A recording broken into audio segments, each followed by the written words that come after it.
كم مرة عملت حاجة وبعدها حسيت بتأنيب ضمير، بس بدل ما تروح تعترف قدام نفسك ان انت غلطان بتطلع لنفسك ألف مبرر ومبرر. زي مثلا لو انت عامل دايت وجيت خرفت كلت لك بشاميل، خدت لك شوية حلويات، بدل ما تعترف قدام نفسك ان انت غلطان بتقول عادي اصل دي مش هتأثر، بدل ما يجيله هبوط يعني ما جاتش من تخريفة في النص. او زي الناس اللي بتكذب كتير حوالينا او بيغشوا في الامتحانات وشايفين انه عادي، يعني ما كل الناس بتعمل كده هي جت عليا.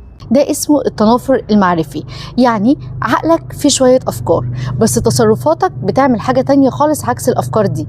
فعقلك عشان يفض الخناقة ما بين الاتنين ويحسسك ان انت مريح ضميرك والدنيا أمان ومرتاح ومفيش مشكلة، بيطلع مبررات تخلي التصرفات دي إلى حد ما شبه الأفكار.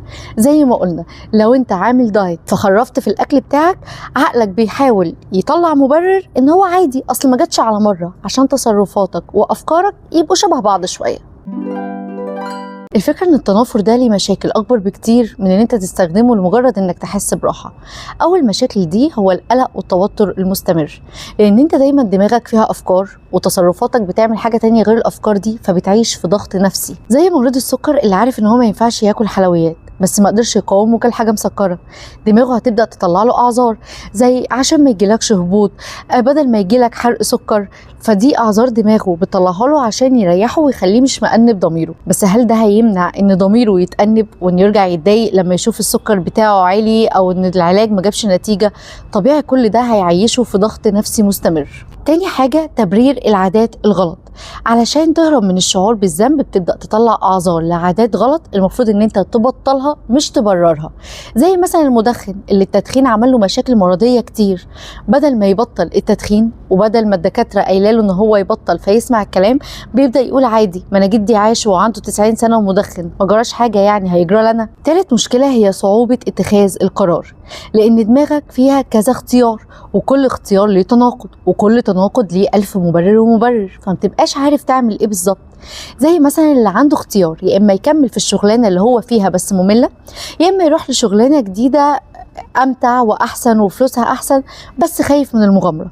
بسبب ان دماغه متبرمجه اصلا انه دايما بيطلع اعذار ومبررات لكل حاجه، دماغه هتطلع ألف مبرر ومبرر انه يكمل في الشغلانه دي، وهتطلع ألف مبرر ومبرر تاني ان هو يغير الشغلانه بتاعته. فعمره ما هيعرف ياخد قرار لان دماغه اتبرمجت على كده. رابع مشكله هو خداع نفسك وانعدام الصدق مع الذات. يعني من كتر التعود هتبدأ تصدق نفسك وتصدق مبرراتك الوهمية اللي ملهاش أي أساس من الصحة، لدرجة إن أنت هتبطل تشوف الحقيقة.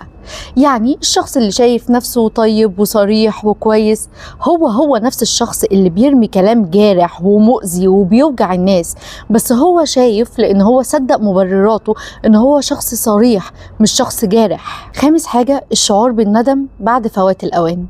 بعد وقت كبير قوي من حياتك بتكتشف ان انت ضيعت وقت طويل قوي في انك تبرر غلطاتك بدل ما تحاول تصلحها، وخدت بقى في سكتك انك دمرت نفسك ودمرت مشاعرك ولخبطت افكارك وخدت ناس كتير في رجليك، فبيبقى الوقت ضاع وبتحس بالندم ان انت مش قادر تصلح الحاجات دي تاني. اخر حاجة ودي منطقية هي التأثير على علاقاتك الاجتماعية. مين هيحب انه يعيش مع انسان على طول مش عايز يطلع نفسه غلطان وبيطلع مبررات من الاخر، يعني خانقه وشايف نفسه وخانق كل اللي حواليه؟ طبيعي ان انت هتخسر صداقاتك وعلاقاتك واحتمال بيتك كمان او حياتك الاسريه تبقى متدمره. علشان تتجنب كل ده خليك صادق مع نفسك وما تخافش ان انت تعترف بغلطك، وبدل ما تبرر حاول ان انت تحسن سلوكك وتصرفاتك. واخر حاجه اقف وقفه بجد مع نفسك قبل ما تعمل اي تصرف او تبرر لاي حاجه انت بتعملها، واسال نفسك كده انت مقتنع بالكلام اللي انت بتقوله ولا لا، وحاول على قد ما تقدر ان تخلي تصرفاتك وافكارك شبه بعض، يعني من الاخر تاخد قرارات ومواقف شبه مبادئك وافكارك.